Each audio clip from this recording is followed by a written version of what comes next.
Hi there.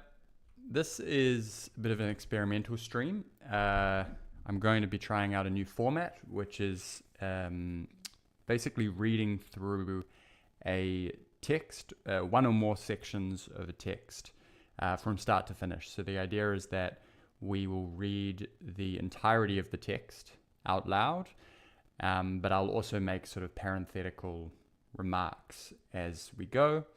This is the first time that I'll have read the text, and this will be the idea of these streams in general, is to get a sort of first pass or a first understanding of these texts.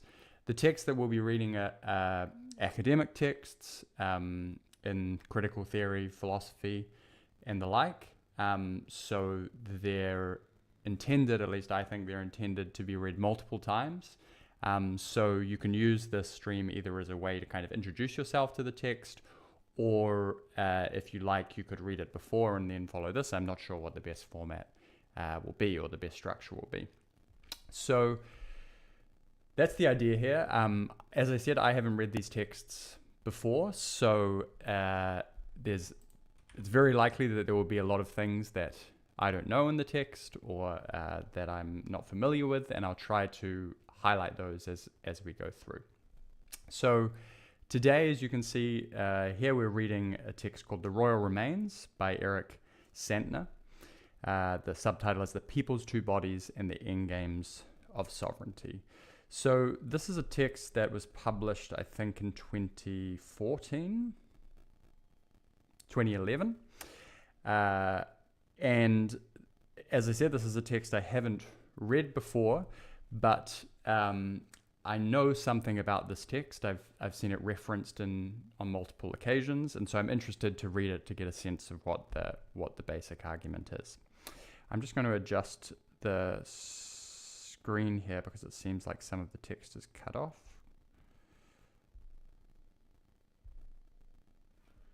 Okay, that's hopefully a bit better.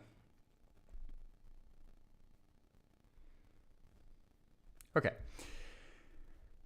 So to begin with, I think we'll see how we go in this stream, but we will probably just get through the introduction, I think, or rather the preface, and that's about 20-25 pages, and I expect it to take maybe an hour or so. As I said, we'll see how we go, but hopefully we get to at least there. Okay, so here's the text. The text consists of two parts. As I said, there's the preface that we'll begin with. There are the acknowledgements, and then there's part 1 and part 2. I hope to eventually get to reading all of these, but we're going to start with just the preface and see if it's useful or helpful.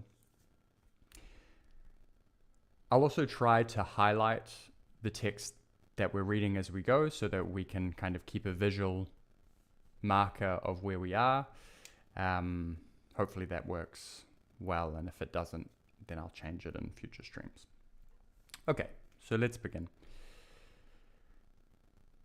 Some years ago, I wrote a small book about the famous case of Daniel Paul Schreiber, the Saxon jurist whose autobiographical account of mental illness and psychiatric confinement provided Freud with a crucial theory of paranoia and psychotic formations more generally.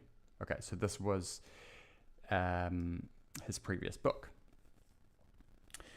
There I suggested all too casually that Schreiber's delusional system, which was largely organized around the religious and political meanings of a series of spectacular somatic symptoms, could be understood as a uniquely modern and even modernist mutation of the political theological tradition of the king's two bodies, a tradition elaborated in extraordinary detail by Ernst Kantorowicz in his famous study on the subject. Okay, so it seems this book is continuing a suggestion that he made and did not elaborate in his previous book. I haven't read this previous book, and I'm not familiar with Ernst Kantorowicz's study, but hopefully Santner will give us some context on this. I also suggested that one ultimately needed to insert the body of the analyst within that same tradition to discern in the agency, figure, and corporeal presence of this new kind of healer, a countervailing remnant of that tradition. So the analyst here, I believe, is the psychoanalyst, in the sense of the analyst in the psychoanalytic tradition. The present study represents an attempt to flesh out these intuitions with regard to the modern afterlives of the king's body, the ways in which something of the royal remains. Okay, here we get a really upfront and clear detail of the relationship of the book's title to the argument. The argument is that the book will flesh out in quotation marks, I'm not entirely sure what that means, the modern afterlives of the king's body, the ways in which something of the royal remains. So in this moment that is characterized as modernity, or the modern period, it seems, the figure of the king, or the body of the king rather, the royal figure, appears differently in relationship to, we're not sure exactly what yet, but in relationship to power, politics, and so on. Let's continue. As I will argue, one can only do so by way of a theory of the flesh as the sublime substance that the various rituals, legal and theological doctrines, and literary and social fantasies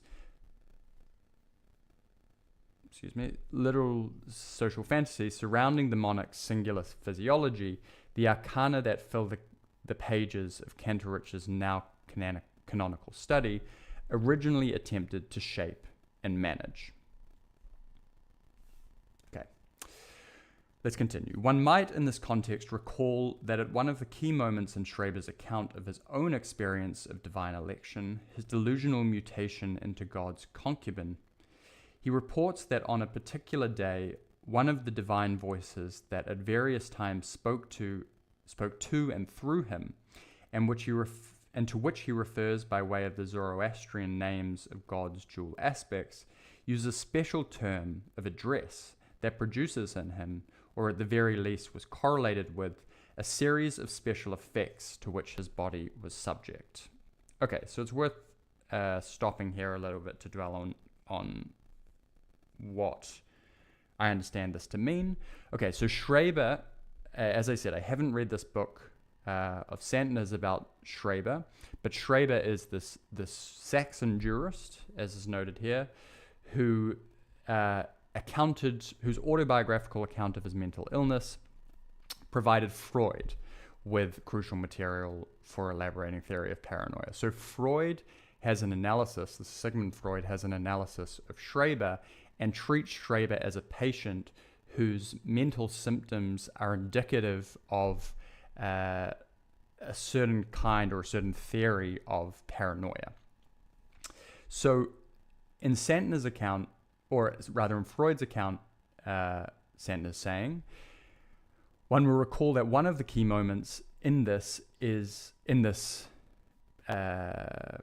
psychotic breakdown that Schreber has is his delusional mutation into God's concubine. Yes, delusional mutation into God's concubine. On a particular day, one of the divine voices that at various times spoke to and through him, and to which he refers by way of the Zoroastrian's names, used a special term of address that produced in him a series of special effects to which his body was subject. Okay.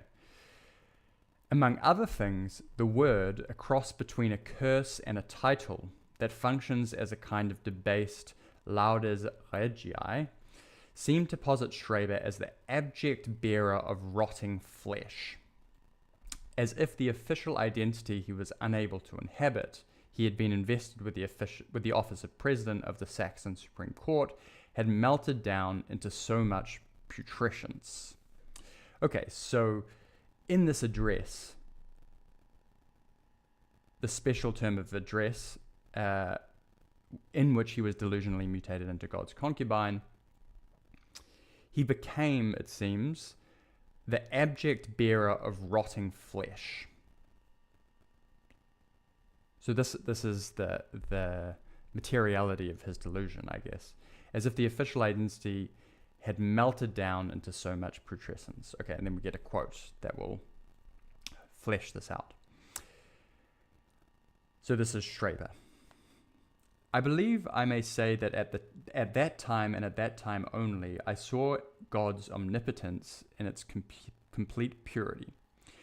During the night, the lower god, Ahriman, appeared. The radiant picture of his rays became visible to my inner eye. That is to say, he was reflected on my inner nervous system. Simultaneously, I heard his voice, but it was not a soft whisper. As the talk of the voices always was before and after that time, it resounded in a mighty bass, as if directly in front of my bedroom window. The impression was intense, so that anybody not hardened to terrifying miraculous impressions, as I was, would have been shaken to the core. Also, what was spoken did not sound friendly by any means. Everything seemed calculated to instill fright and terror into me, and the word wretch, luder, was frequently heard, an expression quite common in the basic language to denote a human being destined to be destroyed by God and to feel God's power and wrath. Okay, let's continue with Santner's analysis of this passage. The word singled out by Schreber, luder, has especially rich connotations in the context of the judge torments. It can indeed mean wretch in the sense of a lost and pathetic figure, but can also signify a cunning swindler or scoundrel, a whore, tart, or slut. And finally, the dead, rotting flesh of an animal, especially in the sense of carrion, used as bait in hunting. Okay, let's go down to the footnote here. Jacques Lacan, in his seminar on the Schreber case, notes that the French translation of this word is charron, which also happens to be the title of one of Baudelaire's most famous poems. In this context, one might also recall that critics responded to the initial display of Manet's Olympia as if confronted by a luder in all meanings conveyed by the word. T.G. Clark summarizes some of the critics' responses. So we're going here over onto the footnote on the next page. There was something about Olympia which eluded then their nonal frame of reference. Not sure what that word nonal means. And writers were almost fond of admitting that they had, their normal, it's just a typographic irregularity, their normal frame of reference. And writers were almost fond of admitting they had no words for what they saw. Olympia was in form, inconceivable, inqualifiable, indecifrable. The least handsome of women has bones, muscles, skin, form, and some kind of color, whereas Olympia had none. She was neither true nor living nor beautiful. This is from T.J. Clark, The Painting of Modern Life. Various critics explicitly underlined the cadaverous aspect of her body. One Victor Dianovitz wrote, quote, "The expression of her face is that of being prematurely aged and vicious. Her body, of a putrefying color, recalls the horror of the morgue."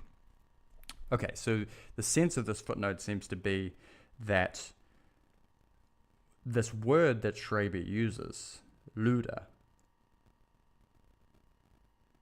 which is not that he uses, that was spoken to him in this particular vision, luder, was frequently heard, and that this word has these connotations that Santner is trying to unpack.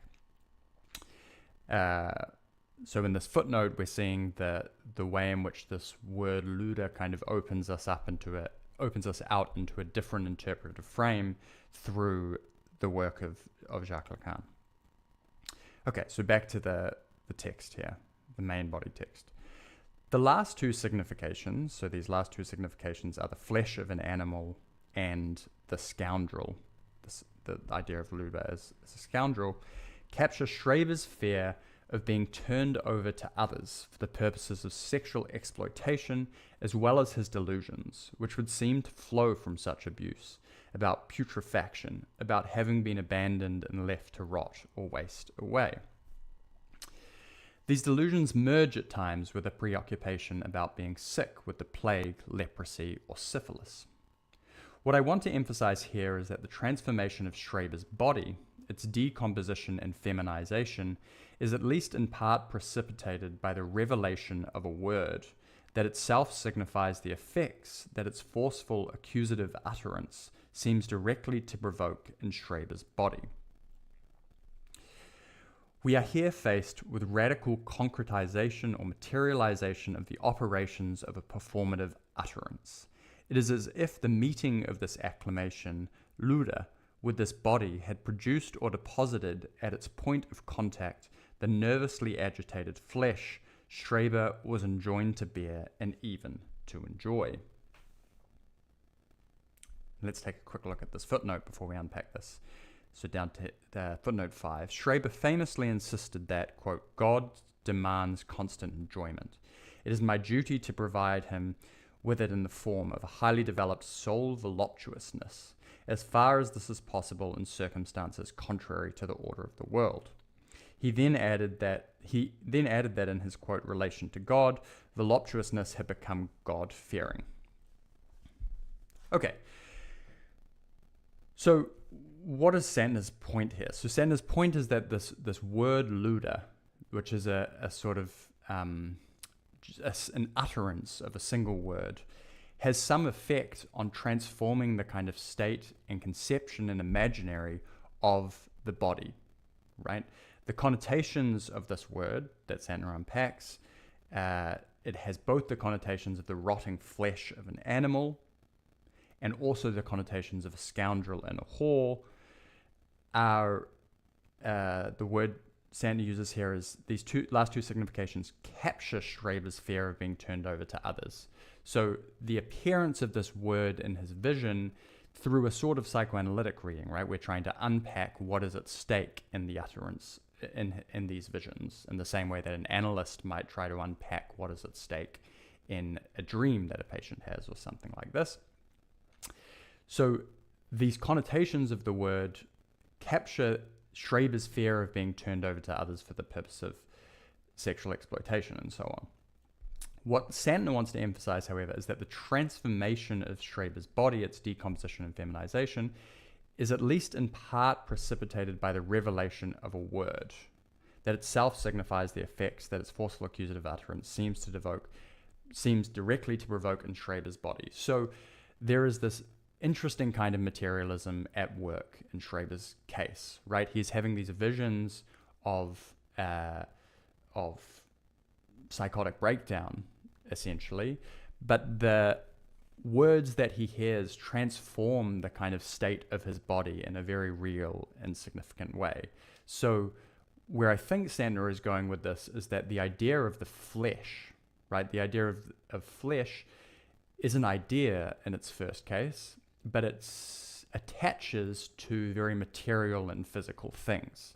So we have this complicated status of the body, where the body is both something in the world, something physically in the world, and not sort of subject to interpretation in its crude materiality, at least at one level. Yet at the same time, the body and the imagination of the body can be transformed through the way that the subject interprets it, or through the way, in Schreber's case, that his mind can break it down or can reimagine it through the medium of the psychotic breakdown. So Schreber's body is decomposed and feminized through the utterance of a word. And, as Santner says here, this acclamation, Luda, produces and deposits at its point of contact on the nervously agitated flesh something that Schreber would even come to enjoy. So in Schreber, we have this case study of a patient, in the psychoanalytic sense, whose condition we want to try to understand through reading the symptoms that are at work, right? And it's maybe worth noting here that there's a difference between, I think, what Santner is kind of putting forward as a psychoanalytic unpacking, an analytic undertaking in the case of trying to understand what's at stake, as I said in Schreber's case, and a crude understanding of psychotherapy or of therapy that sort of makes a patient better, right? So a crude understanding of therapy might be that a patient comes to an analyst in order to get better, right? And what does it mean to get better? It means that the patient is in some state of dysfunction in relation to their world, and to get better means that they will start to function again, right? This is a very general way of stating what the aim of psychoanalysis is, or of any sort of therapeutic practice is. The patient has something quote unquote wrong with them, and the analyst's role or the therapist's role is to make it right, or to assist the patient towards a path of making it right. In the psychoanalytic tradition, this straightforward kind of making the patient better is more complicated than it at first seems, because the patient getting better is not necessarily directly correlated with the patient feeling better in a conscious and self-conscious way, right? The patient might feel terrible, and one vision of sort of a therapist's role is to make the patient feel better. But psychoanalysis is more, the tradition of psychoanalysis in some of its guises is more suspicious of what it means to get better in some cases.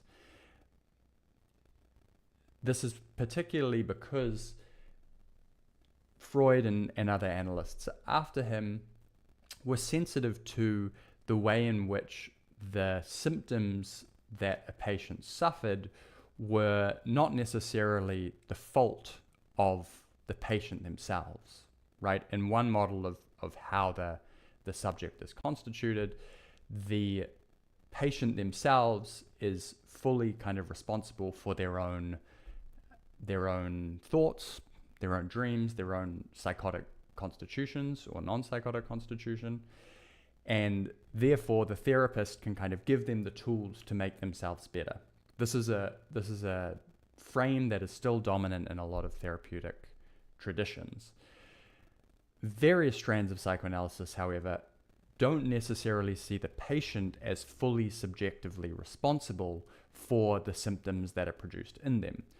Sometimes it might be the world that is responsible for some of these symptoms, right? If the patient lives in a terrible world, the patient might internalize some of those terrible aspects of the world in a particular way, and the therapist in this case cannot simply give the patient sort of straightforward tools to improve the way that they internalize the world, right? If terrible things have happened to the patient, who is the therapist to say that, you just need to think about this in a different way, and then you'll be better and you'll be able to function in the world again.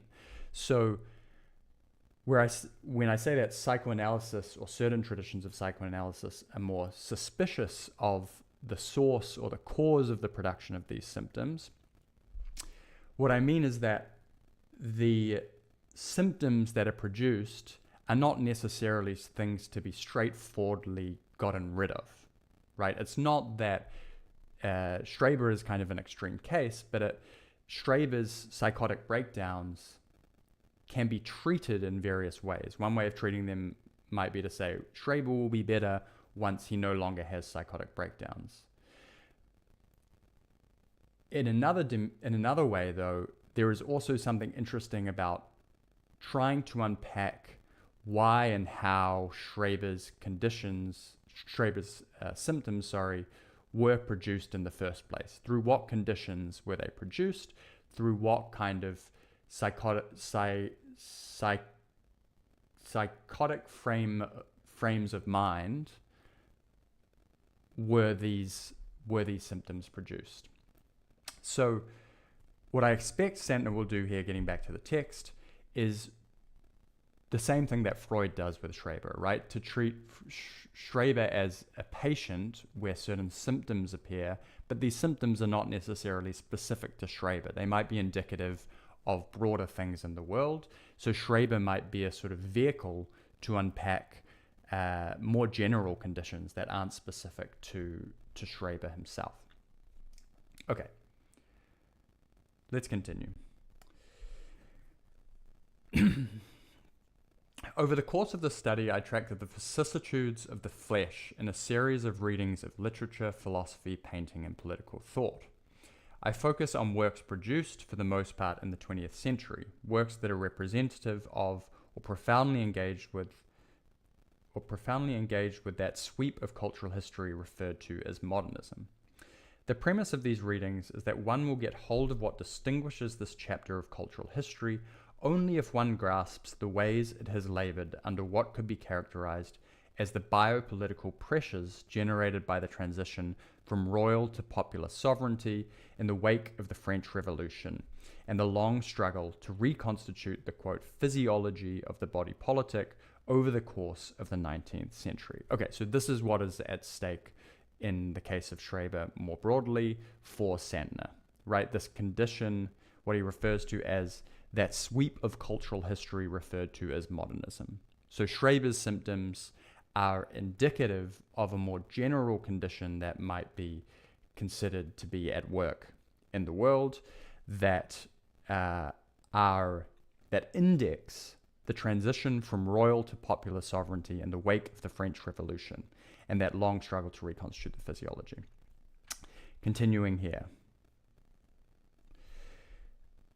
To put it in a formula, my thesis is that crucial features of modernity can be grasped by following the transformation of the complex tensions belonging to the political theology of royal sovereignty into the biopolitical pressures of popular sovereignty.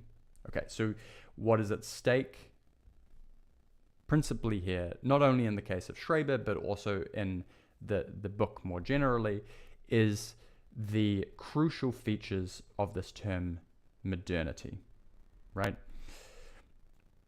My claim is that biopolitics assumes its particular urgency and expansiveness in modernity because what is at issue in it is not simply the biological life or health of populations, but the sublime life substance of the people with a capital P, who, at least in principle, become the bearers of sovereignty, assume the dignity of the prince. Okay, let's stop there so that we can go back and make sure we take note of some of these terms. Okay, so modernity is this condition that Santner is interested in unpacking, and his claim is that the biopolitics biopolitics in general assumes its particular urgency and expansiveness in modernity. Okay, so what is biopolitics? Biopolitics can mean many things, I guess, but what I understand it to mean here is related to what we were talking about before with the body and the flesh, right? The way that the body is politicized, the way that the body comes to be imagined and managed within a particular era or within a particular frame of thought can be considered a sort of biopolitical regime.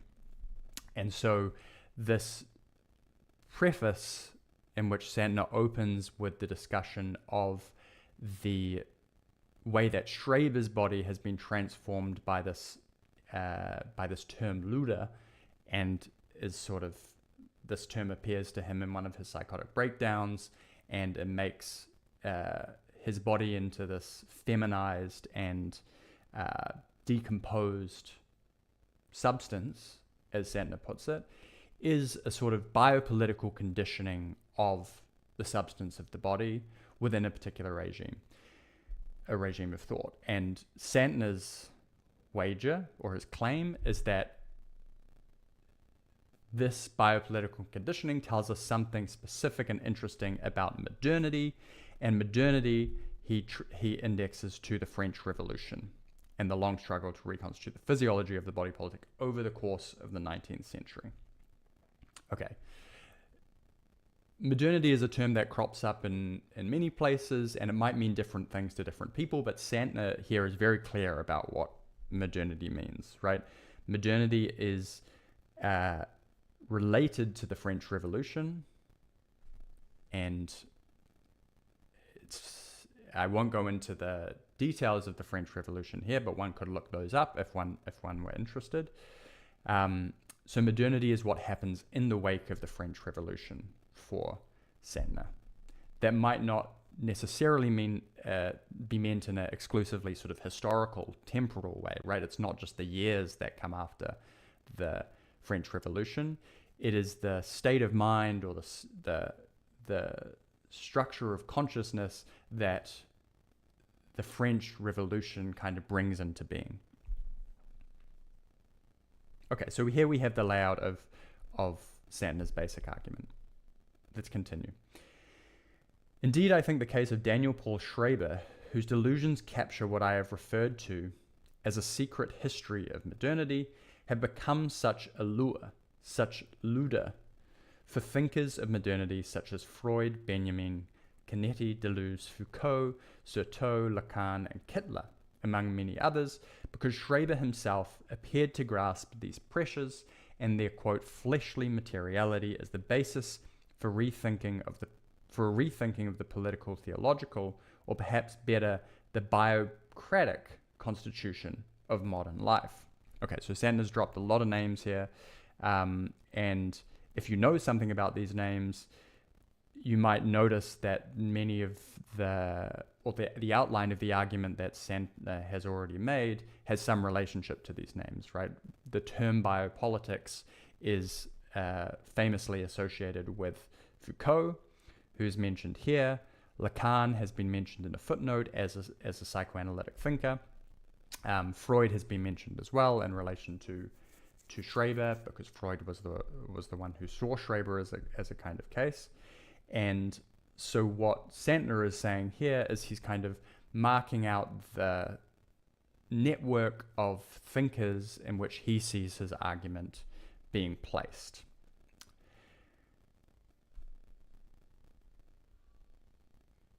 And he says here, Schreber himself appeared to grasp these pressures and their fleshly materiality as a basis for rethinking of the political, theological, or perhaps better, the biocratic constitution of modern life. Okay, so I haven't seen this word biocratic before, but we can imagine what it might mean based on the context here, right? The dimension of the way that the body is imagined, the way that sort of materiality gets brought into regimes of thought, is what Santner is calling a political, theological constitution of modern life, right?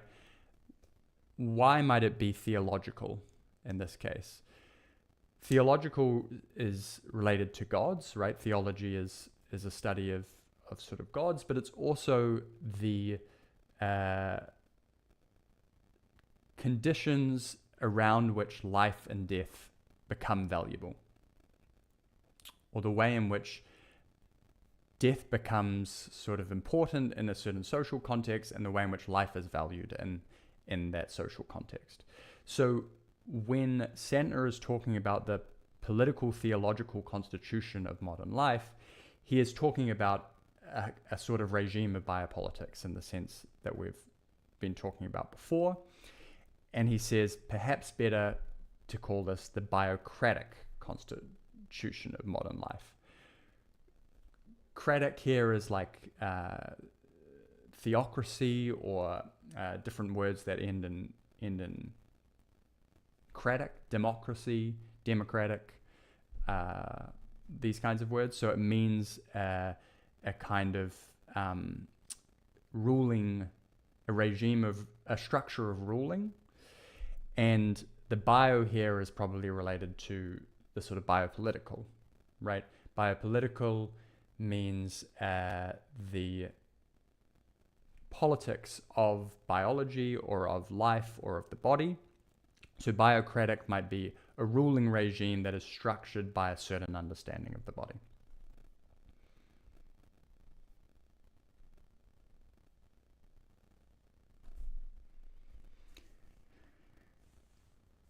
So let's continue.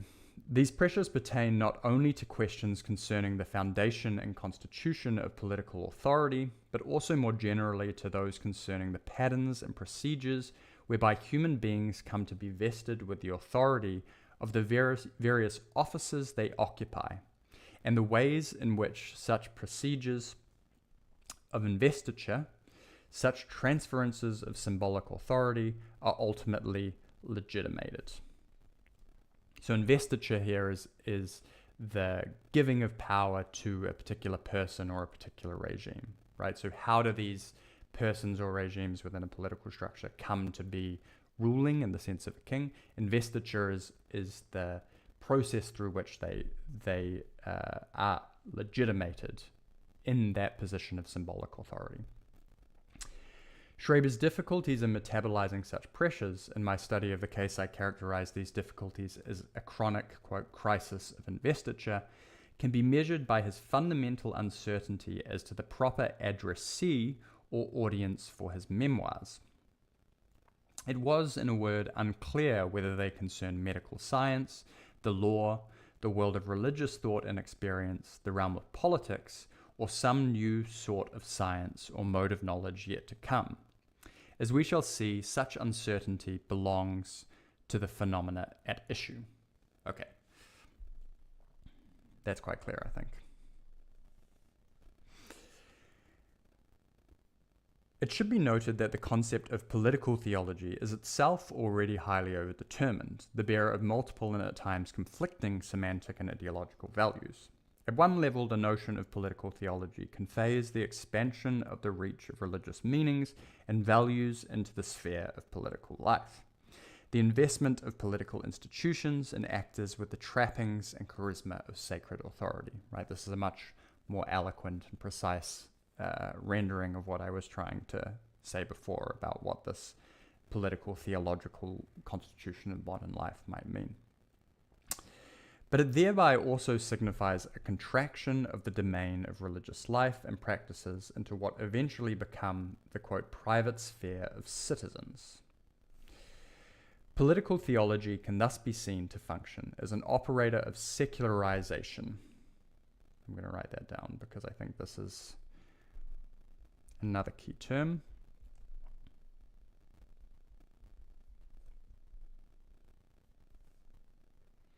Of secularization, the displacement of religion by politics as the central organizing force of sociality and collective identifications, but only insofar as the elevation of politics above the confessional affiliations and practices of subjects is sustained by theological values and concepts.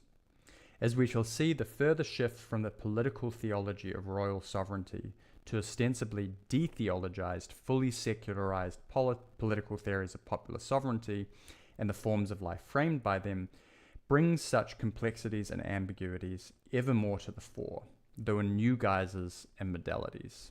Okay, so for some, there might be a duality between this idea of secularization or secularity and theology, right? Because secularization is the de-theologizing of a particular state of mind or a particular order of society. Whereas a theological society is one that has investments in the idea of a god or an extra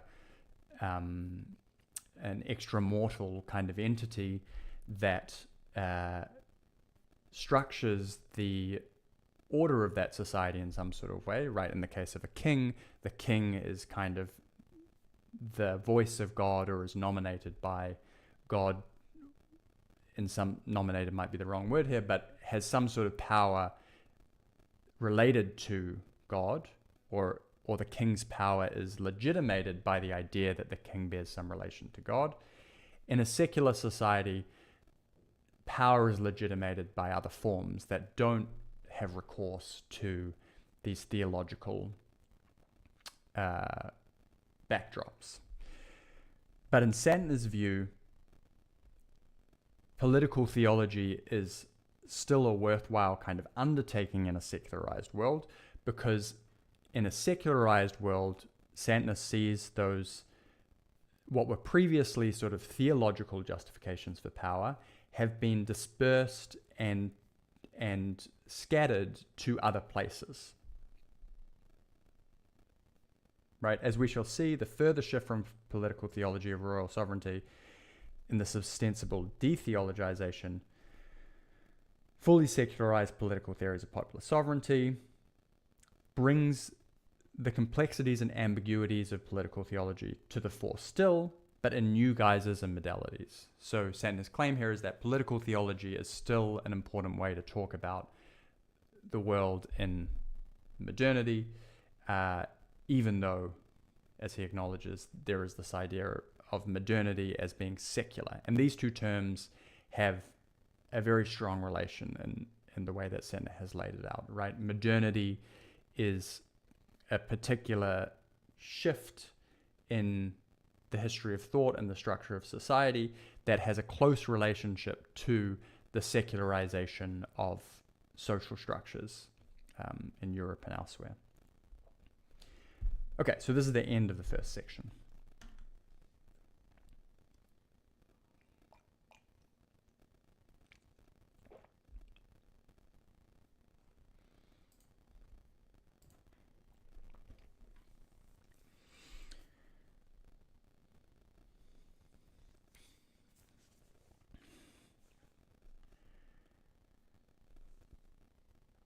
Let's go on. The following reflections orbit to a very large extent around a single question that first emerged for me in the context of my engagement with the Schreber material, but that has at some level persisted throughout all my subsequent work. It is a version of the great question concerning the relation between mind and brain, the space of meaning, and the chemistry and machinery of neurological functioning. As I understand it, the question Schreber himself raises is this: how is it that a disturbance in the space of representation, the space in which we engage with one another by way of offices, titles, symbolic roles, and mandates, generic predicates of all kinds, can generate, or more cautiously be correlated to, a nervous disorder? In other words, what is the relation between representations, in Lacan's terms, the signifiers subjects are compelled to contract or take on as, quote, members of a symbolic order to represent them to other signifiers, and nerves? That fundamental relation was the focus of Freud's famous Project for a Scientific Psychology, a work that, however, remained fragmentary. Okay, let's stop there. Just to make sure we keep track of where we are, I'm going to highlight this.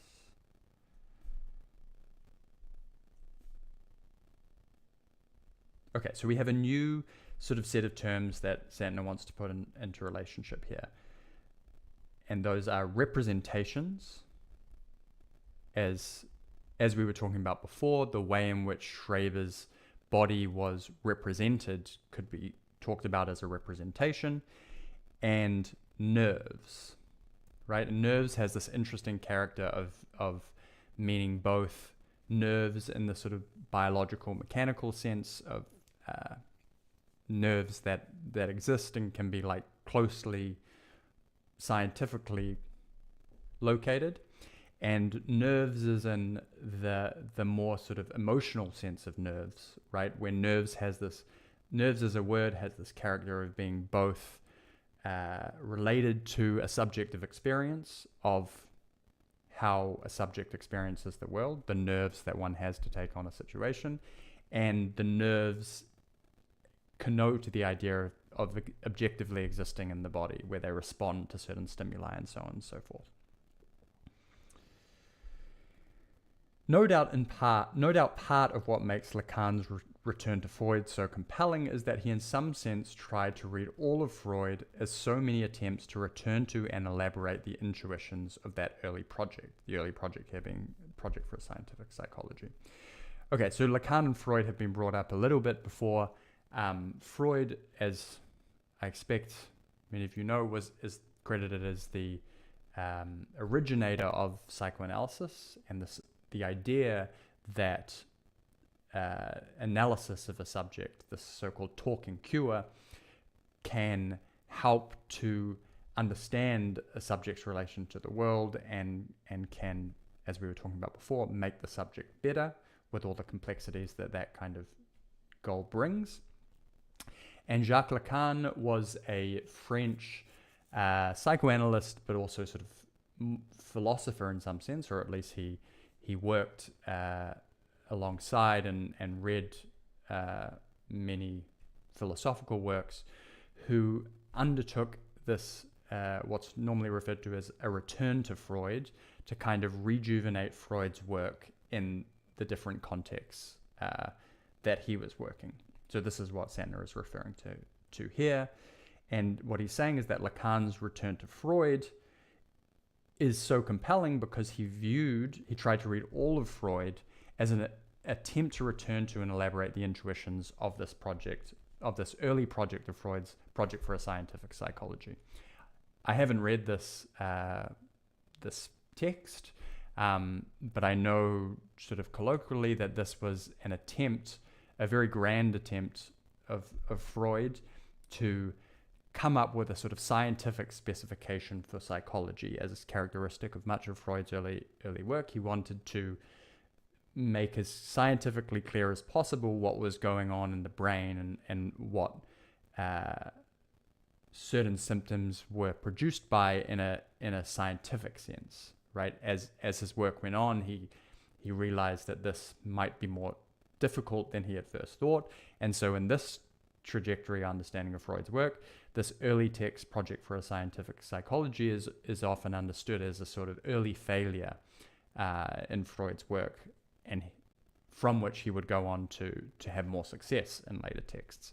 But Santner here is saying that what makes Lacan's work so compelling is that he actually understands this early work of Freud's as being one that sort of is continued with his later work as well. This book, as in Santner's book, represents yet a further effort in the same direction, though I try to approach it from a new perspective. Perhaps the most provocative way of introducing this perspective, one I will elaborate in some detail, would be to claim that Foucault's investigation of the proliferation of new kinds of political power and authority in modernity, what we were talking about before is Foucault's idea of biopolitics, what he ultimately characterizes as the birth of biopolitics, should itself be understood as a crucial contribution to the original Freudian research paradigm concerning the relation between representations and nerves. Okay, so this is the way that Santner is trying to network in Lacan, Freud, and Foucault on the one hand, right? Lacan and Foucault were both French philosophers working in the 60s, 70s, 80s, normally associated with that period, whereas Freud was slightly earlier in the 20th century still. And so Santner is saying that we should understand Foucault's investigation of biopolitics, which actually came towards the end of Foucault's life and work. So it's probably, I don't know the specific years, but it's probably more in the 80s and the 90s, much after Freud was, working historically speaking. But Santner says Foucault's this investigation of Foucault's in his later life can actually help us to understand what Freud was trying to do. The original Freudian research paradigm concerning the relationship between representations and nerves. So this relationship here, representations and nerves, is coming from Freud's early work, Project for a Scientific Psychology.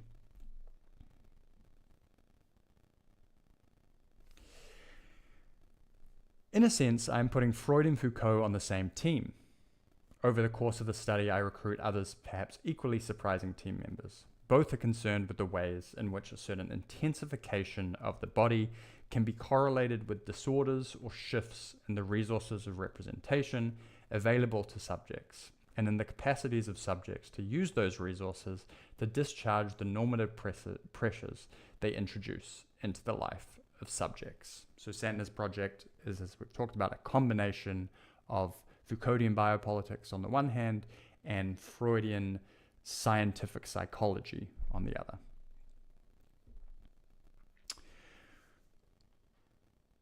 What Schreber discovered was that an inability to inhabit and to feel libidinally implicated in the space of representations had the effect of transforming his entire being into a bundle of excitable flesh that had then to be entrusted to the care of psychiatry, one of the key institutions of the biopolitical regime investigated by Foucault, and one that was already committed to a largely neurological understanding of mental disease.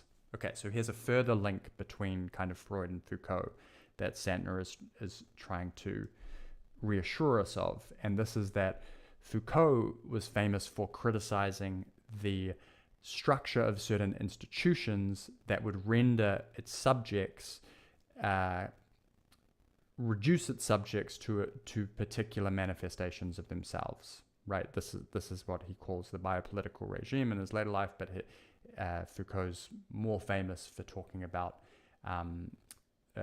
prisons and other institutions in which surveillance or the threat of surveillance kind of structures the imagination of those subjects that are caught within the institutional structures.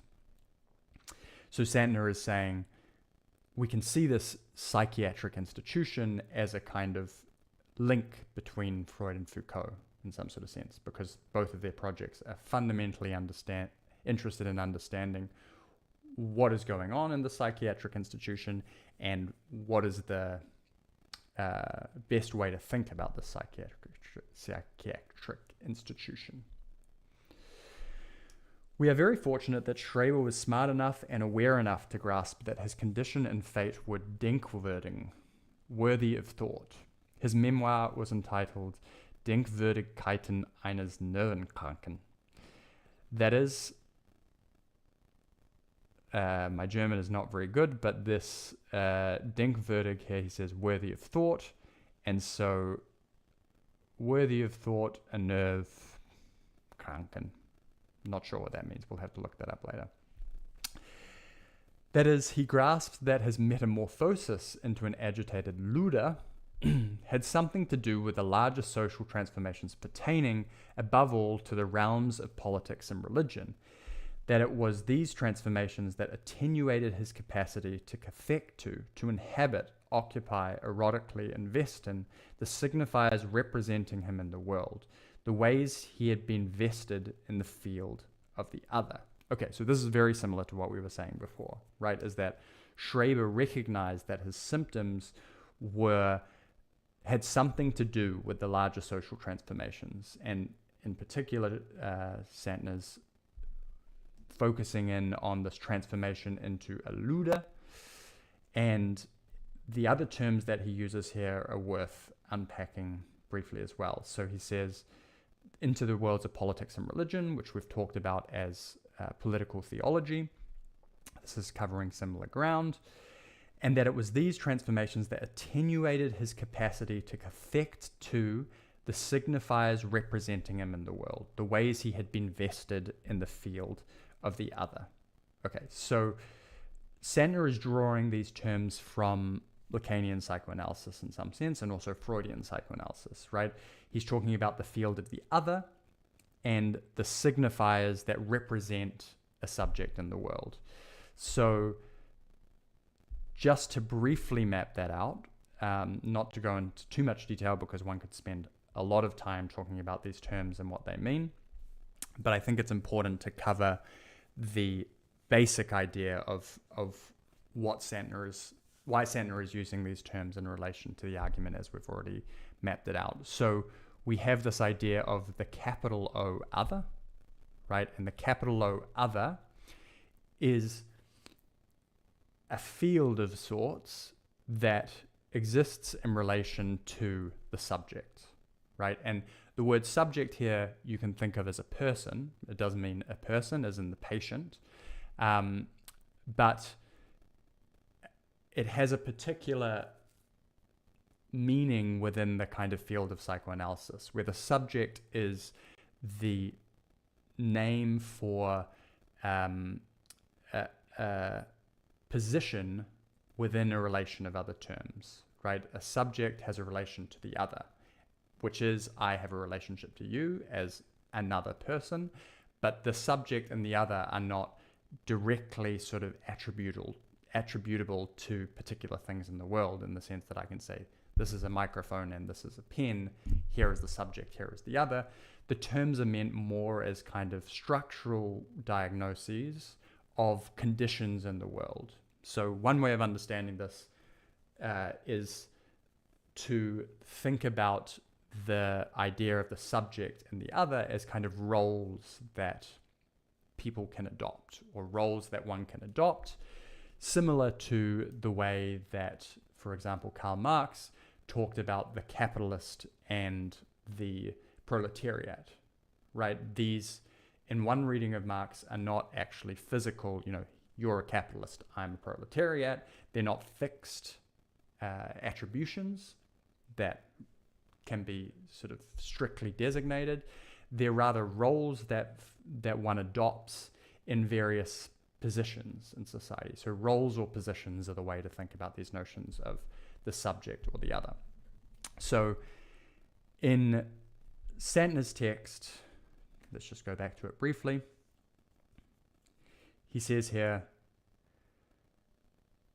Schreber's metamorphosis into an agitated Luder had something to do with political theology, and that it was these transformations that attenuated his capacity to affect to the signifiers representing him in the world, the ways he had been, quote, vested in the field of the other. So the subject in the way that Santner's laying it out here, is represented to the field of the other, as we're talking about this position, the field of the other, through signifiers, right? And Schreber's transformation into an agitated Luder. So Schreber as Luder can be registered as a crisis of the way in which the subject is represented by way of these signifiers to the field of the other, right? If the subject is represented to the field of the other in a completely kind of coherent and unproblematic way, then one is at peace with the world, or one might be at peace with the world in that sort of sense. Schreber is obviously not at peace with the world, and so the one way of understanding this in the psychoanalytically inflected terminology is to say exactly as Santner does here, to read the sentence one more time. These transformations attenuated Schreber's capacity to affect to inhabit, occupy, erotically invest in the signifiers representing him in the world, the ways he had been vested in the field of the other. So he loses a sense of himself, because the sense of himself is not something that he holds entirely coherently within his own self-contained subjectivity. The sense of himself is vested in the sense that others, that the social field kind of has of him as well. And so Schreber has this disconnect, or this fragmented relationship to the coherence or the continuity of these different fields. Okay, let's go on. That is, he, as in Schreber, grasped his metamorphosis was connected to the history of political theology, and it's linked to what Freud theorized as the libidinal economy of human-mindedness. What is at issue here is, as I have suggested, not simply the question of the sources of legitimate political rule, but more profoundly our capacity to feel represented in the social field, to experience those representations as viable facilitations of our vitality. Okay, so this phrase should hopefully make some sense in the context of what we've just talked about, right? Because a subject is not self-contained and must traffic with its kind of representations in the social field in some sort of way. Our capacity to feel represented in the social field is an experience of representations, in a sense, and those representations, in order for a subject to feel kind of coherent and recognized within the world, those representations must be experienced as viable facilitations of one's vitality. The Schreber case demonstrates that the more attenuated this capacity becomes, the more such vitality comes to be registered as an invasive excitation of nerves. For Schreber, the normative pressures injected into human life by way of one's inscription into a symbolic order are imagined to return as real bodily impingements and violations. Okay, so let's read that sentence one more time. For Schreber, the normative pressures injected into human life by way of one's inscription in a symbolic order. Okay, so this is in some sense what Santner has been talking about with Foucault, right? Foucault theorized that there were these structures in the world that kind of, which could be referred to as normative structures of how one should be comported in the world, which exert a pressure onto how one should behave, right? If one is in a prison and one thinks one is being watched by a guard, that will structure the way that one behaves, that watching by the guard, or the idea of the guard watching a subject, is a normative pressure. So these normative pressures injected into human life by way of one's inscription in the symbolic order, by way of one's necessary being represented in the world, one not being self-contained as a subject, are imagined to return as real bodily impingements and violations. So this disjunct that Schreber feels between himself and the world, in some sort of sense, surfaces within his psychotic episodes as real bodily violations, as actual sort of physical violations in this imagination, right? And we can think of his psychotic episode here as a kind of dream, if that helps, right? As a inflection of the pressures of the real world that have been transmogrified or changed into some other sort of form, as a symptomatic form. Let's just catch up here with the highlighting. Okay. Schreber, for his part, attempted to grasp the state as a sort of neurotheological revelation, to discover traces of transcendence in the radical immanence of agitated nerve tissue.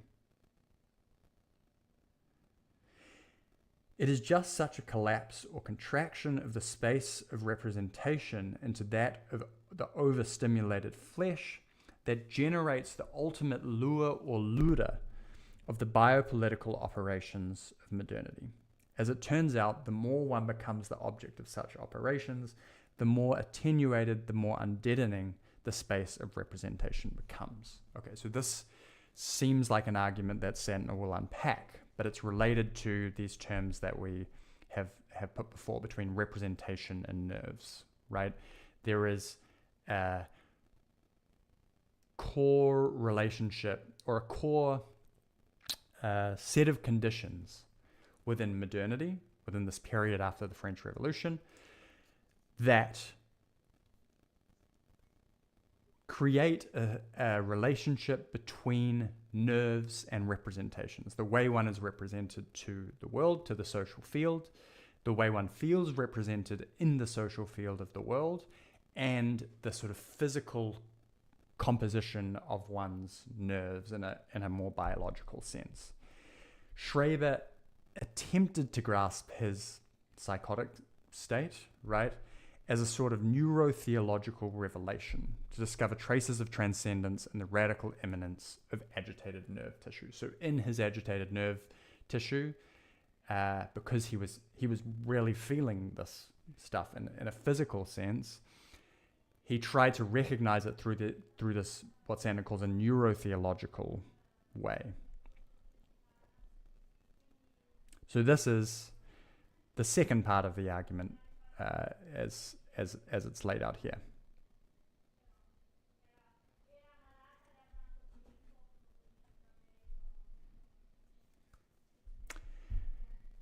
All right, how are we going on time here? We have 3, 4, 5. Okay, so we're up to section 3, and we have 5 sections. So let's try to keep going and see at least finish this preface.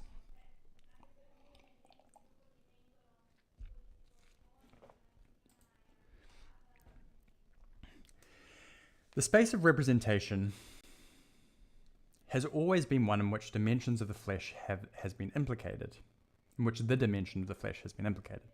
Indeed, I will argue that the crucial thought at the heart of the doctrine of the king's two bodies is that within the framework of the political theology of sovereignty, the signifiers that represent the subject for other signifiers, are, so to speak, backed or underwritten by the sublime flesh, the sacral soma of the monarch. Okay, so in sections 1 and 2, the stakes of this argument have been set up between Freud and Foucault, and the idea of Schreber as a sort of symptomatic case of this biocratic, as it was referred to, biocratic regime. And now we see Santner coming out with the full sort of shape of his argument, right? That the signifiers that represent the subject for other signifiers are backed by the sublime flesh of the monarch. So the monarch's flesh, the king's body, has something to do with the relationship of a subject to the world and modernity. With the demise of the political theology of kingship, this personal source of libidinal credit disappears. Post-monarchical societies are then faced with the problem of securing the flesh as the new bearer of the principle of sovereignty, the people, capital P. Biopolitics and its near-relative disciplinary power can be grasped as the strategies deployed by modern societies to secure this new underwriting arrangement, this new backing for the signs and values circulating across new kinds of networks and relays. It is against this background that we should read Foucault's characterization of the transition from classical sovereignty to the forms of power and governmentality that emerge at the threshold of modernity. Quote, the body of the king, with its strange material and physical presence, with the force that he himself deploys or transmits to some few others, is at the opposite extreme of this new physics of power. A physics of relational and multiple power which has its maximum intensity, not in the person of the king, but in the bodies that can be individualized by these relations. This is a quote from Michel Foucault, Discipline and Punish, the birth of the prison. Okay, so this is worth, I think, laying out briefly. Let's just finish the paragraph and then we'll make sure we have a firm grasp of it. But here we need to add that insofar as the agents of this new physics imagine themselves to be addressing the care and discipline of living bodies and the biological life and health of populations, rather than securing the strange materiality of the flesh, the bit of the real that underwrites the circulation of signs and values, they do not and cannot fully grasp the urgency of their tasks. In a word, they know not what they do. Okay. There's lots going on here, but I think we have the basic contours to map this out. So we have all these terms now. Let's get rid of this signifier diagram.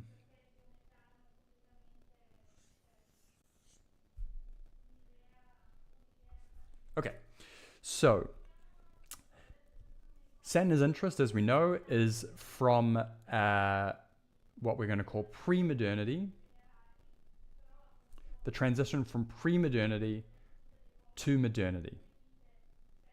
And in particular, he's interested in the shifting biopolitical regimes, right, that are at work in the shift. In pre-modernity, he's saying the way in which a subject was invested in its social world right? The relationship between the subject and the other, in some sort of sense, was secured. He uses this language of securitization, or was backed up by the body of the king, the flesh of the king. So the king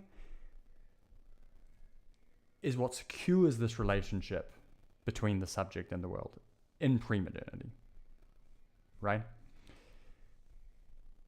In modernity, as the title of the book suggests, the royal remains, the king is no longer there, right? Because with secular modernity, we don't have this figure of society that bears a relationship to some beyond some non-mortal entity that we could call God here, right? The king bears a relationship to God, and so the subject other relationship is secured by the body of the king in pre-modernity. In modernity, the king no longer exists, and so there isn't the same security of the king's body. The king's body does not exist here, and so the relationship between the subject and the other, the signifiers, mediated by signifiers, is less secure than in this previous case, right? It's untethered in some sense. And Schreber is the figure of this untethering for Santner.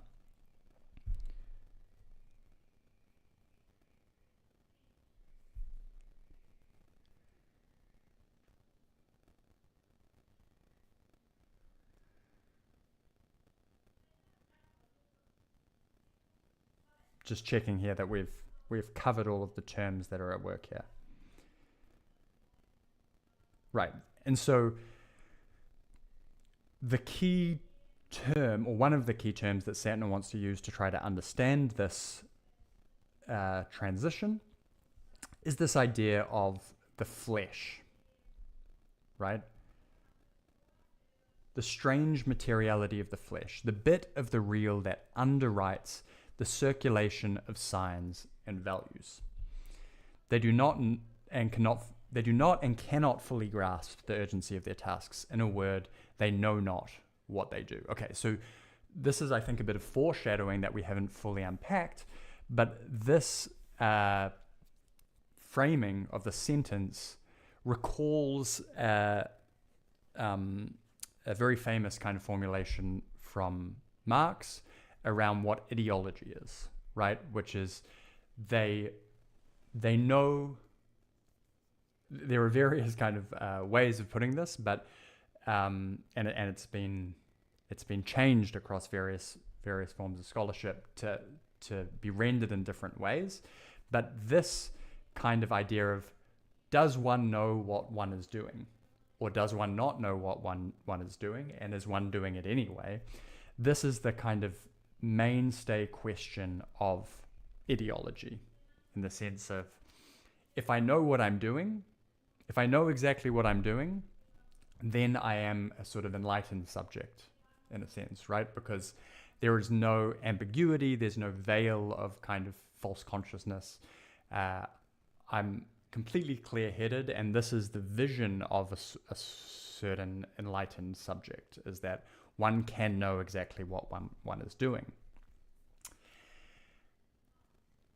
The critique of this kind of clear-headed idea of the Enlightenment subject, or one critique of this clear-headed Enlightenment subject, is that ideology exists in the world, or it's a problem for the idea of the enlightened subject, right?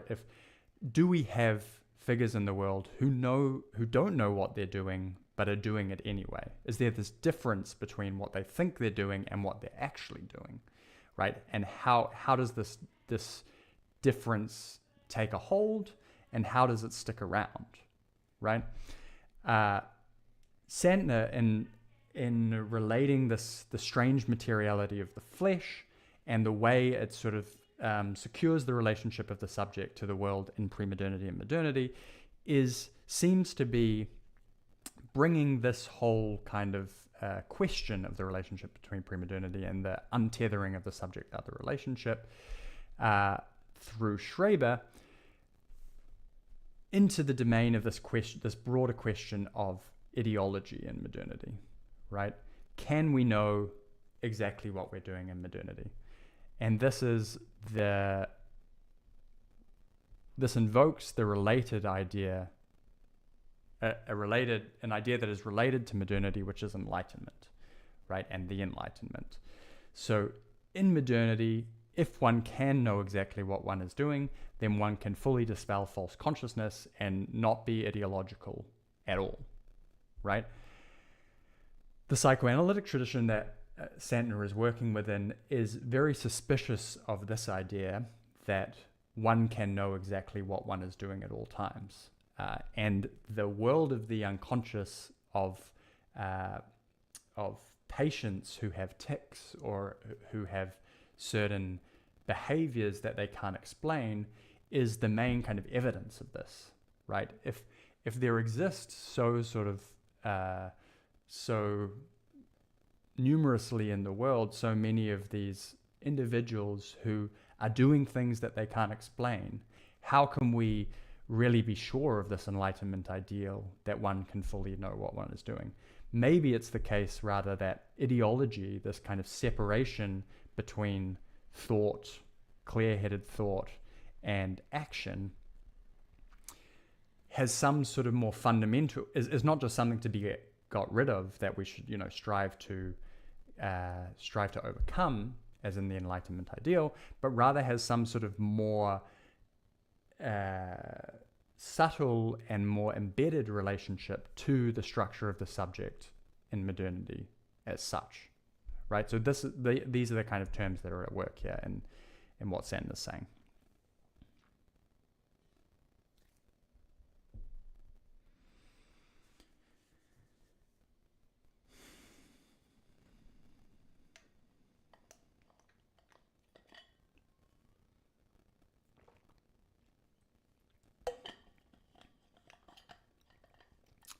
Let's go on.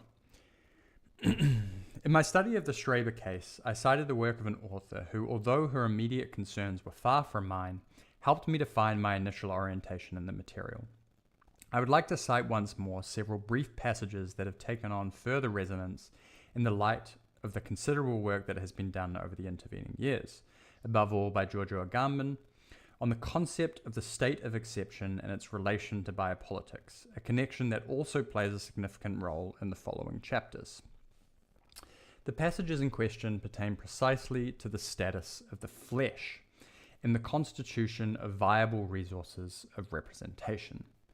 They are addressed to the, quote, gap in knowledge to which I have just alluded, to just what it is that the agents of biopolitical options are really doing, right? So this gives us a little bit more understanding of these viable resources of representation, right? The flesh is we don't know exactly what this is yet, but it is something that secures the representations, the way a subject represents oneself to the world, as viable, as legitimate within a particular social sphere.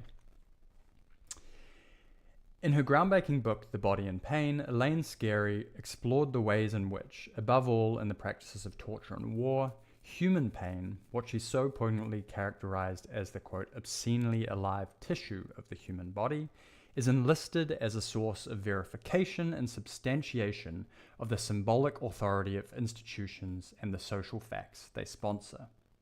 We can see already how this argument of Scarry's is related to the argument that Santner is looking to make. This bottoming out of symbolic function on what I am calling the flesh becomes urgent, Scarry argues, when there is a crisis of belief or legitimation in a society. Quote, at particular moments when there is within society a crisis of belief, that is, when some central idea or ideology or cultural construct has ceased to elicit a population's belief, either because it is manifestly fictitious or because it has for some reason been divested of ordinary forms of substantiation, the sheer material factualness of the human body will be borrowed to lend that cultural construct the aura of realness and certainty. Speaking more specifically of the structure of war, Scarry argues that, quote, injuring is relied on as a form of legitimation because, though it lacks interior connections to the issues, wounding is able to open up a source of reality that can give the issue force and holding power. That is, the outcome of war has its substantiation not in an absolute inability of the defeated to contest the outcome, but in a process of perception that allows extreme attributions of the body to be translated into another language, to be broken away from the body and relocated elsewhere at the very moment that the body is disowned. This conception of the end quote, this conception of the injured body as an unspeakable piece of the real that provides the ultimate support or backing of a symbolic order that unconsciously helps to make the social facts constituted within the space of representation feel real rather than fictional, allows Scarry, in effect, to recast the psychoanalytic concept of transference in more social and political terms. It comes to signify for Scarry the, quote, intricacies of the process of transfer that make it possible for the incontestable reality of the physical body to now become an attribute of an issue that at that moment has no independent reality of its own, end quote. What becomes painfully manifest in both war and torture, quote, is the process by which a made world of culture acquires the characteristics of reality. The process of perception, that allows invented ideas, beliefs, and made objects to be accepted and entered into as though they had the same ontological status as the naturally given world. Okay, so there's a new set of terms here that I want to be sure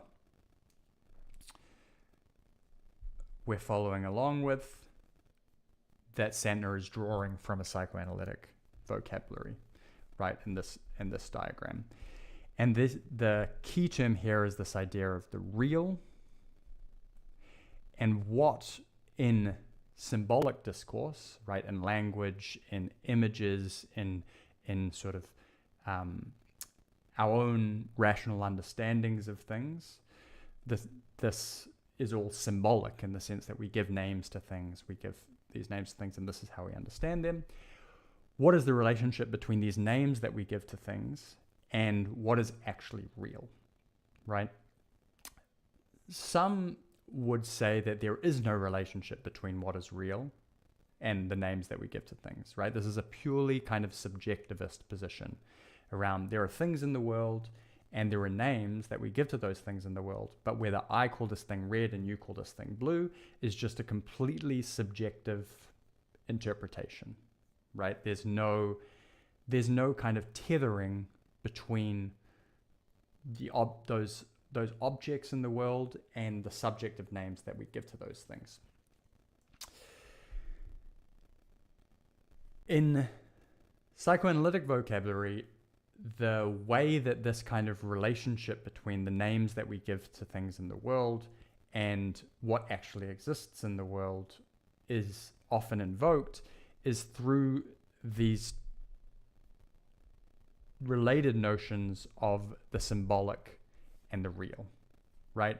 And Santner is relying on these notions in order to make his argument here. He is saying that the flesh, what he is calling the flesh, and I shouldn't really put it on this side because we're on the modernity side here now, so let's scroll down and open this up a little bit. So we have the symbolic and we have reality, or the real. So what Santner is saying about the flesh is that the flesh, whereas previously in pre-modernity, right, it was the body of the king that secured the relationship between the subject and the other, as we talked about. In modernity, that reassurance of the symbolic order has to be displaced to something else.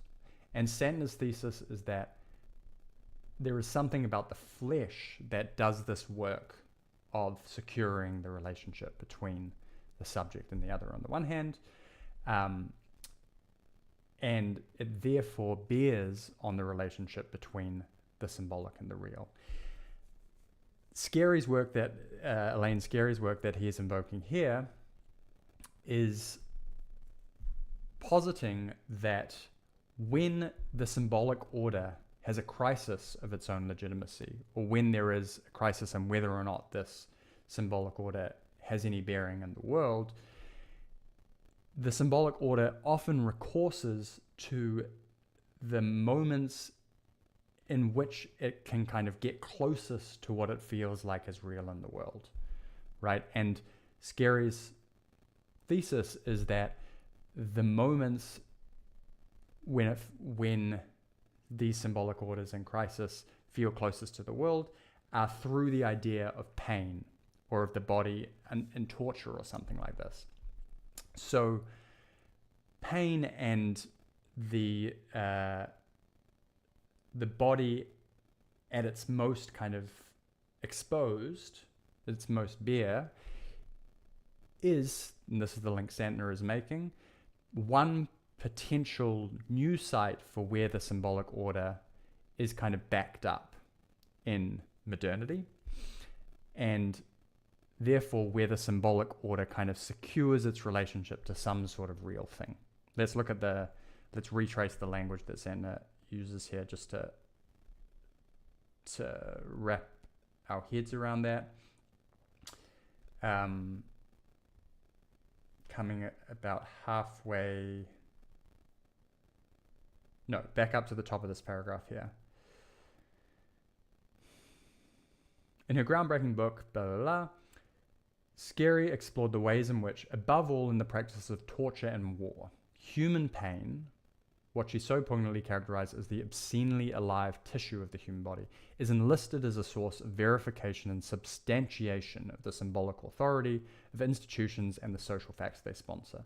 This bottoming out of the symbolic function, so Santner is referring to the symbolic function's search for a particular foundation, right, that isn't just in its kind of exchange of names, some sort of tethering to reality, is a bottoming out on what I am calling the flesh. So Santner is naming this place where the symbolic order bottoms out as the flesh. And this location of the flesh becomes urgent, Scarry argues, when there is a crisis of belief legitimation in society. So the flesh becomes most important when the symbolic order is in crisis, right? When it isn't sure of its own legitimacy.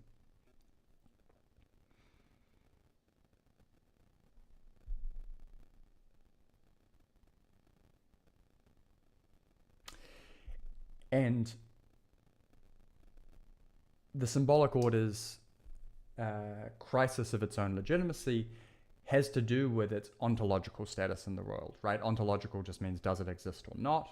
And so does it really exist, or is it just a representation? Is it just a fictional kind of figment? So this distinction between fiction and a fictional representation and a real representation is secured by the idea of the flesh in Santner's argument.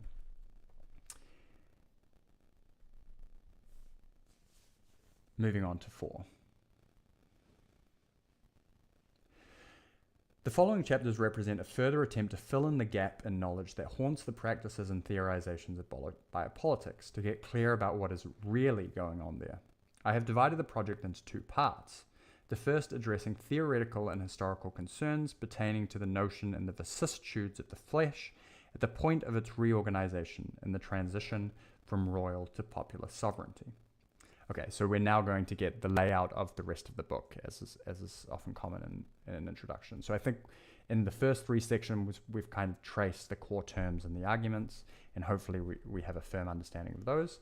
And now we're going to just, in at least 4, just get the structure of how he's going to develop this argument.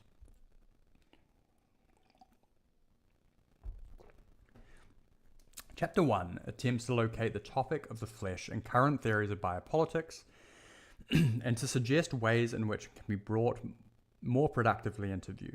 My primary interlocutor in this discussion is Roberto Esposito, who next to Agamben has provided what I consider to be the most comprehensive and original elaboration of biopolitics after Foucault. So I'm just going to track this here. So 1, we have essentially an exposition of biopolitics after Foucault.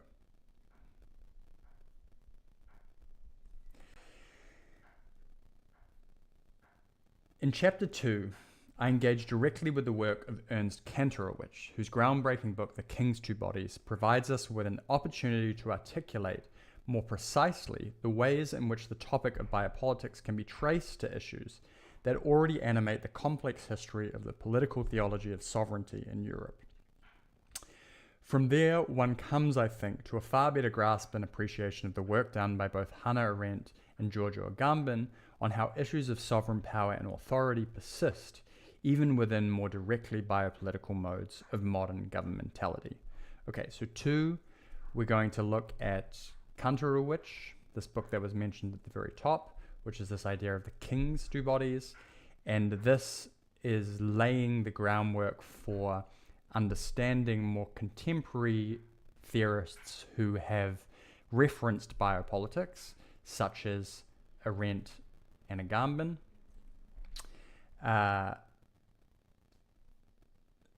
to unpack these ideas, again, of Foucault. So governmentality and biopolitical are both ideas that are associated with Foucault. In chapter 3, I turn to the work of Freud, Lacan, and other psychoanalytic thinkers to develop a more general theory of what I am calling the flesh, precisely by acknowledging the historical pressures under which this new and strange science emerged. The strange self-reflexivity at work here is that only with psychoanalytic theory can one truly grasp the nature of the historical context in which that theoretical paradigm emerged. Okay, so 3 is the psychoanalytic intervention in some sense that that Santner brings to these existing discussions of the biopolitical through Foucault, Arendt, Agamben, so on. So here I'm just going to write Freud, Lacan.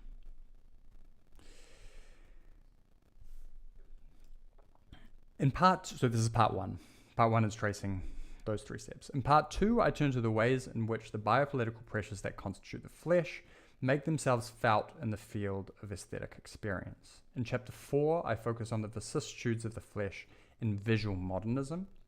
Here I engage above all with the work of a series of art historians, critics, and philosophers who, in their efforts to grasp the specificity of modernist aesthetic practices, has placed issues of embodiment and corporeality at the center of their analyses. So part 2 seems to be more about this question of modernity and looking at other discourses of modernity and trying to unpack this notion of the body and the flesh with respect to these discourses.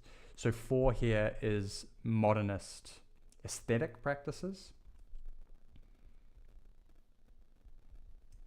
as in art, essentially. Chapter 5 is something of a hybrid. It begins with a discussion of Carl Schmitt's provocative essay on Shakespeare's Hamlet. In the essay, Schmitt gives us a feel as to how his profoundly influential views on sovereignty, views discussed at some length in my first 3 chapters, extend into and borrow from the realm of aesthetic experience. Schmitt's essay also turns out to be an extremely helpful introduction to the work of Hugo von Hofmannsthal, the great Austrian writer who first, quite sympathetically, characterized the cultural movement now inextricably linked to Carl Schmitt's name as a conservative revolution. Okay, so 5 here seems to be linking his argument to the thought and work of Carl Schmitt.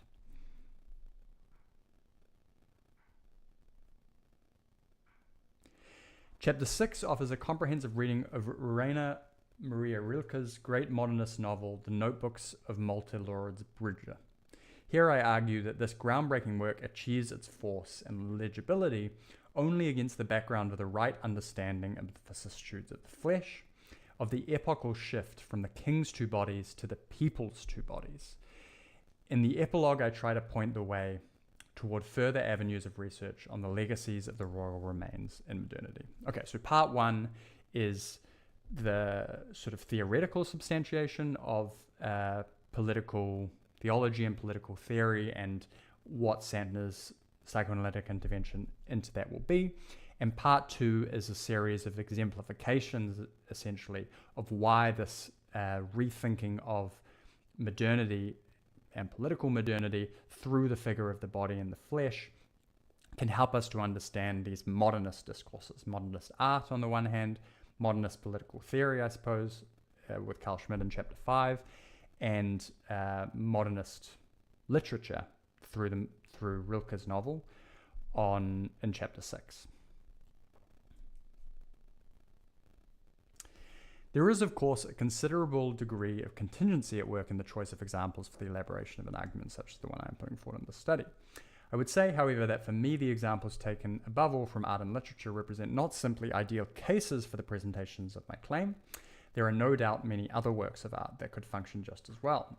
They have served not so much as testing grounds for a freestanding theory, but rather as the objects that caused me to undertake this labor of theory building in the first place. They are works that got, quote, under my skin in such a way that they allowed me to grasp just what the expression really means, what it is exactly that lies beneath the skin, and how it is that words and images can lodge themselves there. This is most emphatically the case with the work I discuss at greatest length, Rainer Maria Rilke's Notebooks of Malte Lorenz Bridger, a novel I read for the first time more than 30 years ago, and one to which I found myself returning again and again. At some level, this entire project represents an effort to understand better just why Rilke's work has haunted me, why it has stuck with and to me for so long. Over the course of this project, I have, I think, finally learned how to enjoy the enjoyment embedded in this particular symptom. So this is Santner's justification for his case studies, in some sense. They're works that, as he poetically notes, got under his skin, framing that has great resonance with his argument about the flesh. And this is, for him, the sole justification of, or the main justification of why these case studies work. He's not obviously saying that all literature or all art, all modernist art, all modernist literature can be understood in this way in particular, but he is taking these case studies in some sense, perhaps in the same way that Schreber represents a kind of case study for modernity, for a particular form of psychosis in modernity. My own history with Malte has not been without influence on the rest of the project. What I have come to realize is that my own use of historical figures, documents, and events in the construction of my argument, an argument that serves in the end to frame a reading of Rilke's novel, was to some degree reenacting Rilke's own idiosyncratic mode of engagement with history. Rilke tried to explain his historical methodology in a letter to the Polish translator of his novel, Witold Hulowicz. In his response to Hulowicz's series of queries concerning various historical references and allusions in the novel, Rilke underlined the value such references had for Malte in the context of the protagonist's existential crisis and sense of psychic endearment. Rilke speaks of the Notzeit, the time of distress, even emergency, of his protagonist. In the novel, Rilke writes, "There can be no question of specifying and detaching Subpraxiseren und Selbstständigen, the manifold evocations. The reader should not be in communication with their historical or imaginary reality, but through them with Malte's experience, who is himself involved with them only as, on the street, one might let a passer-by, might let a neighbor say, impress one. The connection," Rilke continues, so this is all a quote from Rilke, "lies in the circumstance that the particular characters conjured up register the same vibration rate of vital intensity. that vibrates in Malta's own nature.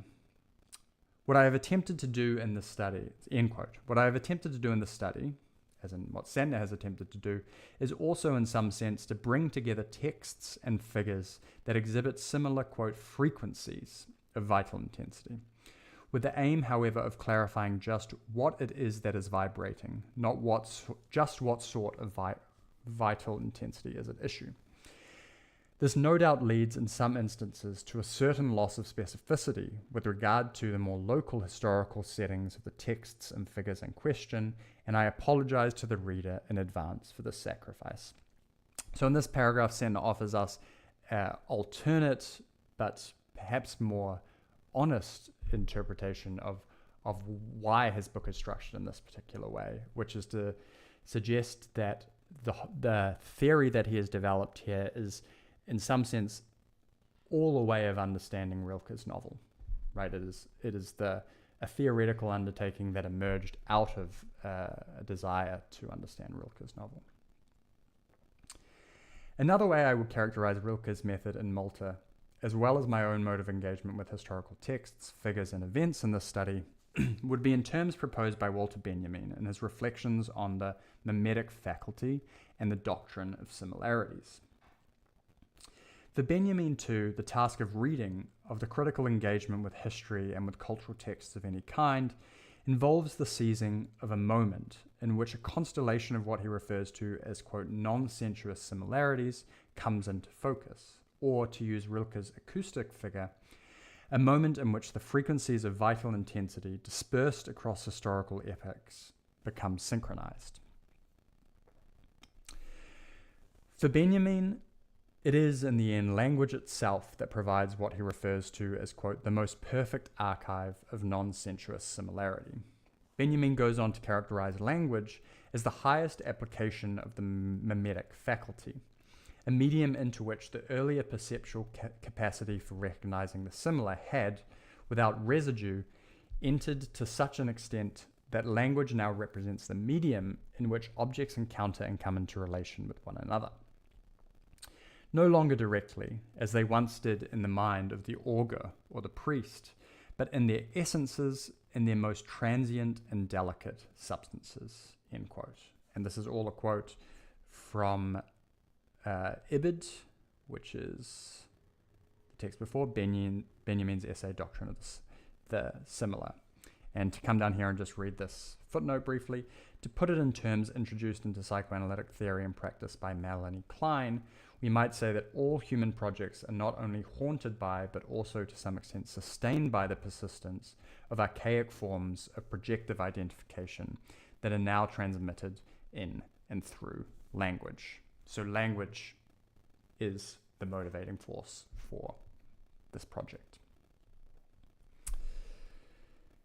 In the following, I argue, or better try to demonstrate, that what Benjamin has in mind here is that language provides the archive and resonance chamber for the vibrations and twitches of that most transient and delicate substance that I have been calling the flesh. The task of bringing off such a demonstration imposes its own forms of using and perhaps abusing history. Okay, let's go down here to footnote 14, which is the footnote on what Santner has been calling the flesh. I think this is also what Benjamin had in mind when, in his essay on surrealism several years earlier, he spoke of the, quote, innovations that gather in the body and image space, Leib und Bildraum, of collectives, charging them with potentially revolutionary energy. So this is a link to other ideas of Benjamin for those interested in Benjamin's work.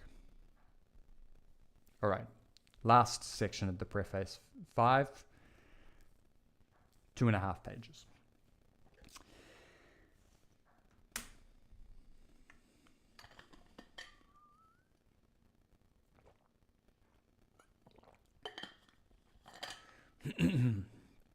In concluding this preface, I will quickly summarize the core argument of the book and what I take to be its implications for understanding crucial aspects of modernity and modernism. So hopefully we've already done the work of unpacking this argument, and we can just run through this as a review. The Royal Remains develops a kind of philosophical anthropology, that locates what animates, deadens, and undeadens human life in the vicissitudes of the normative pressures that human beings take on by virtue of being subjects of symbolic systems. Because for human beings the enjoyment of life and goods is always intertwined with processes and procedures of symbolic entitlement or investiture, the very value of human life, what makes life worth living, what causes it to matter, is subject to enormous fluctuation.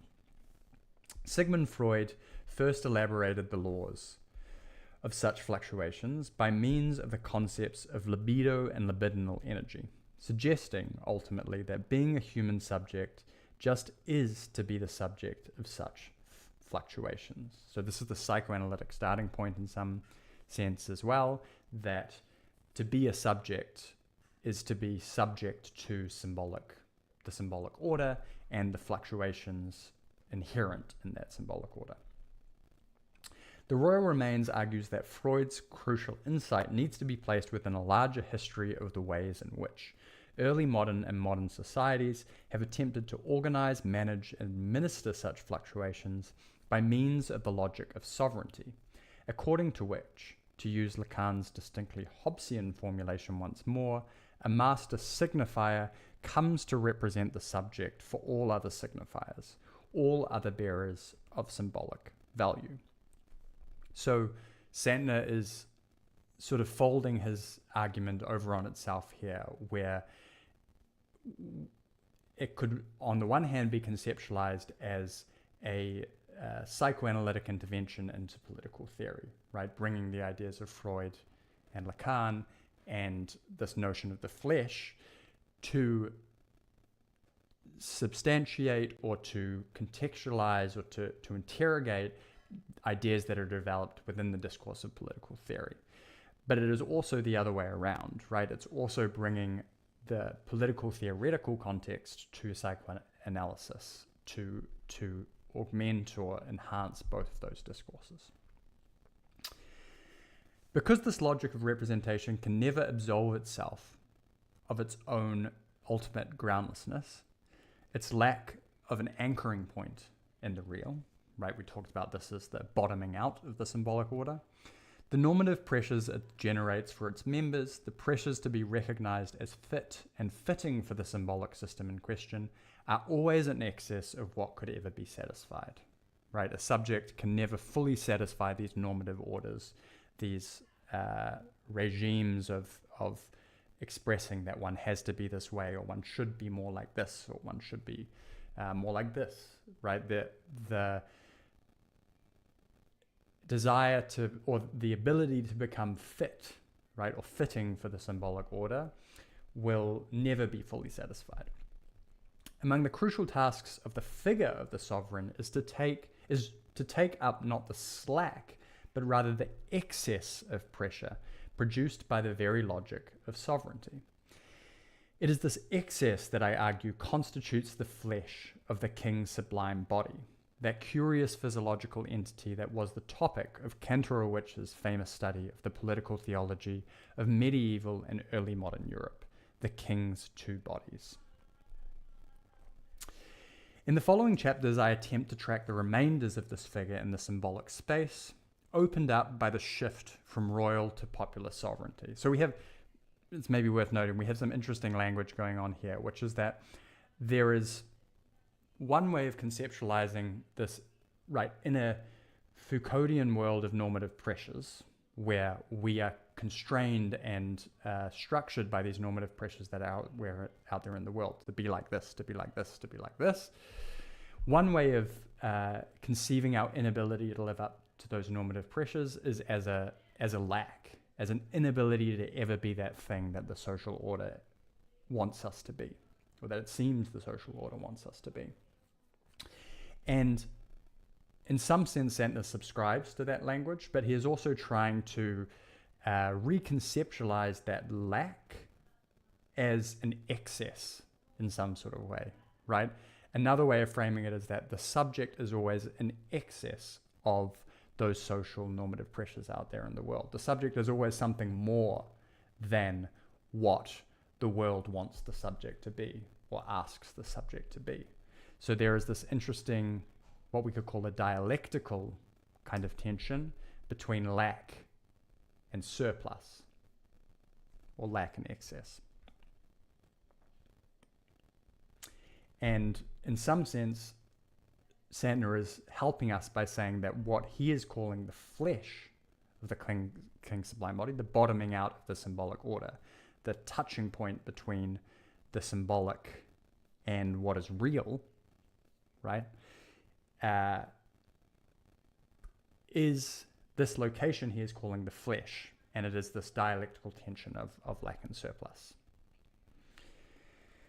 In the following chapters, I attempt to track the remainders of this figure in the symbolic space opened by the shift from royal to popular sovereignty. So this also seems, right, another way of locating the argument that we've sort of already laid out here, but it's probably worth putting on our diagram in some sense, whereas Kantorovic's idea was that there are the king's two bodies, right, in pre-modernity. Santner's reframing of the kind of condition, the change condition in modernity, is as the capital P people's two bodies, right?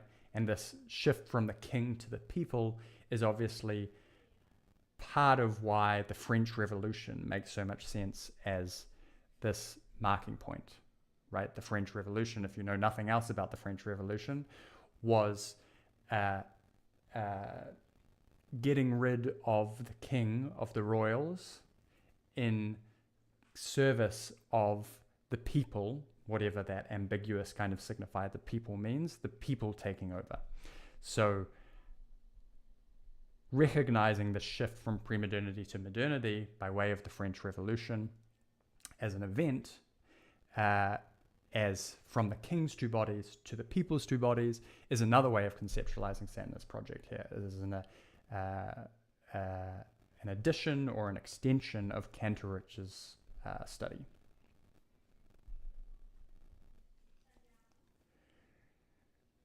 In the following chapters, I attempt to track the remainders. This project aims, in effect, to track the remainders of a figure who already served as the imaginary site of a remainder or surplus produced by the logic of sovereign representation. With the shift, however, a figure whose sacral soma is related to the body, sacral is related to religious, so this is another way of talking about the biopolitical theology, or invoking this entangled dimension between the theological and the corporeal. With the shift, however, a figure whose sacral soma was seen to embody a vertical link to a locus of transcendence, right? This is the relation between the king and God, or the king and the non-mortal entity that we were talking about, to divine authorization, comes to be dispersed horizontally among the, quote, people, who now come to be both blessed and plagued by a surplus of immanence. So the surplus of immanence, this dialectical tension between lack and surplus, was previously very clearly in pre-modernity located in the king. The king is the connection to divine authority. Now it is dispersed, and it's more of a question mark. And the question mark of this surplus, what Santner's calling the surplus of immanence, of this condition of being a subject, is nominated in Santner's theory by the flesh, the idea of the flesh. The new bearers of the principle of sovereignty are in some sense struck with an excess of flesh that their own bodies cannot fully close in upon, and that must be managed in new ways, right? The management of the flesh, now that we've understood these terms, is another way of saying a biopolitical regime for Santner. I try to elaborate this intuition by exploring three intersecting developments and domains associated with modernity. The first area of investigation concerns the emergence of biopolitics as the new site for the administration of what was previously concentrated and localized in the strange material presence of the king, one that precisely called forth the peculiar doctrine of the king's two bodies. The second domain is made up of modern aesthetic practices in the visual and literary arts that gather at the unstable boundaries between figuration and abstraction, right? Chapters 4 and 6 from memory. The third large area of investigation concerns Freud's own efforts to invent a new science, one that attempts precisely to separate out the element of the flesh as the virtual yet unnervingly visceral substance of the fantasies that both constrain and amplify the lives of modern subjects. So these are another, not breaking it up in terms of chapters because there's a little bit of jumping around there, but this is another way of understanding the three dimensions of this project. Psychoanalysis is thereby shown to offer the general concepts that allow us to grasp its own historicity, its place, that is, among the endgames of the political theology of sovereignty.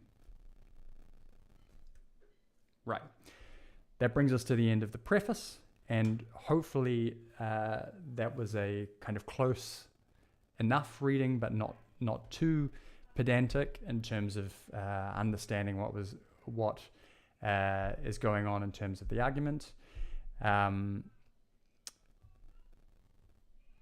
will try to do something similar for the remaining chapters, and we will hopefully be able to develop this argument and sort of dig into it much more concretely with this kind of strong basis. I think this was a really coherent and sort of grounding introduction to the project of Santner's book, even if there are some open questions, right? And there should be, after reading an introduction, open questions around how exactly does this transition from the king's body, the king's two body, why does the king have two bodies?